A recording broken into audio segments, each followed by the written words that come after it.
തേടി പോകുന്ന പടുക്കാമകളാണോ? അല്ല, അതോ ഇന്ന് വൈകിട്ട് തിരുസന്നിധിയിൽ നടക്കുന്ന കൈകൊട്ടിക്കളിയിൽ പങ്കെടുക്കുന്ന പരിണീകൾക്ക് കുപ്പിവെള്ളം തേടി പോകുന്ന അലങ്കാര വള്ളങ്ങളാണോ? അല്ല, ഇത് സാക്ഷാൽ ലക്ഷ്യമ്മയെ തേടിയെത്തുന്ന ജനതാക്കന്മാരാണ്. ആരൊക്കെയാണ് അവർ? ഒന്നാം ട്രാക്കിലൂടെ ശക്തി തെളിയിച്ചെടുക്കുന്ന സെന്റ് സെബാസ്റ്റ്യനാണെങ്കിൽ രണ്ടാം ട്രാക്കിലൂടെ അന്ന് തെളിയിച്ചെടുക്കുന്ന ഗോതിരത്ത് മുതലാണ്.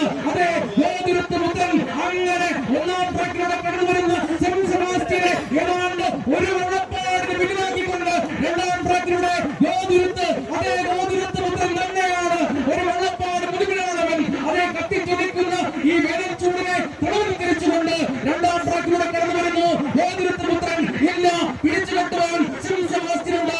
അല്പം മുമ്പ് സൂചിപ്പിച്ചതുപോലെ മധ്യ കേരളത്തിലെ രണ്ട് ജനതാക്കന്മാർ ഇതാ കായലുകളും ആറുകളും താണ്ടിയെത്തിയിരിക്കുകയാണ്. ഇന്ന് തെക്കൻ കേരളത്തില് കൊല്ലം ജില്ലയില് എത്തിയപ്പോൾ പറവൂർ കായലിലെ 2026 ജനമേളയെ ധന്യമാക്കിക്കൊണ്ട് ഇതാ രണ്ട് കളിവള്ളങ്ങൾ രണ്ടാം ട്രാക്കിലൂടെ കടന്നു വരുന്ന ഗോതിരത്ത് പുത്രൻ.